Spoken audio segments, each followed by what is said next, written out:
And I asked you to come in today. We've been talking about progress, and this is what we really focus on with you. And we were talking earlier in the week about receptive and expressive skills, language skills, and I really want to get your take on it because I gave them the jargon and explained it, but I think it's always beneficial to have an expert. So talk to us about those terms. Which one do you want to start with? Okay, well, probably easiest just to start with receptive. Okay. I think the easiest way to think about receptive is as listener behavior. So thinking from the point of view of the child, who's the learner. And usually with a receptive, what you're doing is you're putting out objects and you're having the child listen and then respond based on what they hear.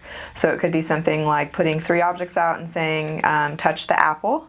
And then the child would reach over and touch the apple to indicate that they understood. So it's kind of like understanding or listening. What they understand. And then expressive. Okay, and then with expressive, this is just any behavior that the child engages in where they become the speaker instead of the listener. Okay. And to be a speaker doesn't mean they have to be using vocal speech. They could be using other methods as well, like sign language, picture exchange, or other devices. Okay. So really important that we have that distinction because a lot of people, we all want for our children to be able to speak. Everybody wants that. Right. And we're going to talk a little bit more about how we get closer to that a little bit later on. But I want to go back to the expressive and the receptive because these are terms that get thrown around any meeting we're at. If we have a child on the spectrum, we hear those terms. Okay. We'll say, oh, expressive, we're working on this, receptive, da-da-da-da.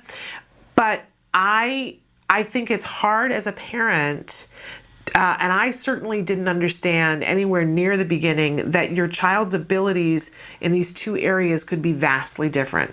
That's true. And it could vastly impact their ability to learn and carry out things that you're trying to do. Yeah, in typical child development, a lot of times mothers and fathers, when they're interacting with their infants and they're becoming now toddlers, they have objects and they're labeling them all the time. Yeah. So they're putting some sort of label onto them and they're pairing those 2 things together. And the child just naturally acquires these labels and they start using them expressively. And interchangeably, they'll understand, like if you're looking through a book and you say, which one's the apple, they'll point to it and everything. And so it just happens naturally and it doesn't have to be taught. Right. Or like if you teach the child in a book and you say, you know, apple, and you point to it, then later you can ask them to touch it and they'll be able to do it. Right. So it kind of like the 2 things, you can maybe teach one and they automatically acquire the other. Yeah. Without direct teaching. And so one mistake sometimes people make is that they think that when they're working with children with autism, that they maybe can teach one and then the other one's just assumed. Right. So let's say, for example, I'm teaching receptive and I ask the child to touch apple. I don't think many people do this, but they might assume now that the child knows what apple is, and so when we're in conversation, they're just going to use the word apple. Yeah. Yeah, it's one of those things that comes under the heading, you know, now that I understand how language is acquired for neurotypical children, it seems miraculous to me. It is, isn't it? It's like a really amazing miracle, a magic trick. It's something, it's just like, how does that happen? Right. And we take it for granted with neurotypical children. You just kind of skim over that and it just happens. For our kids on the spectrum, maybe sometimes it's happening and then for whatever reason it stops and it gets stuck in one place or it never develops. Right. But either way, it's disheartening. There's an emotional component to it where it can cause fear, it can cause panic, it can cause despondency. And the main thing that we want to make sure everybody knows is you can teach it. Yeah, yeah. Really, really important. And when you break it down into the 2 things, the expressive and the receptive, then you're more likely to be successful in teaching these skills. I'm wondering if we could have Emily show the slide that I sent her, because I think this really depicts it nicely.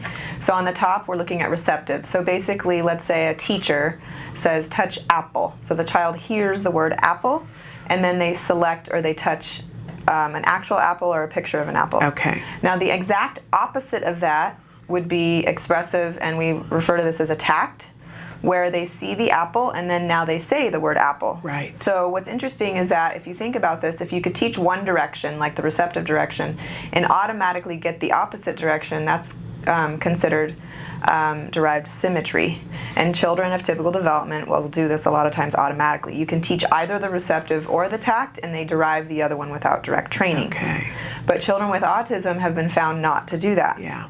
So we can't just teach the meaning of the words. We can't just say, touch apple, and then the child touches it, and now because they're vocal, we assume, okay, they've learned the meaning of apple and they know what it is. Right. So when they're engaged in conversation and they're being expressive, they're going to start using the word apple. It's really bizarre, but they have to actually be taught both directions. Right. So what a lot of people will do is they'll teach, like when they're introducing, let's say, apple, for example, they might teach the receptive, and then they'll test to see if they derive the expressive, and if they don't, then they'll teach the expressive. Okay. And then they'll bring in the next item, something other than an apple, now a ball, and they'll do that same process over and over.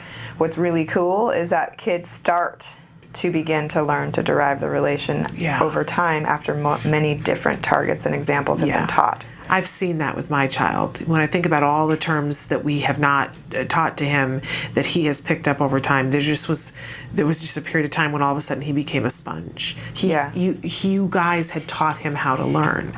But before that, I always use the expression that he was like a dry erase board. You'd put something on it and then a wind would come and it would be gone. Oh, wow, yeah. But you guys taught him how to learn. Right. It was very painstaking, but it was possible.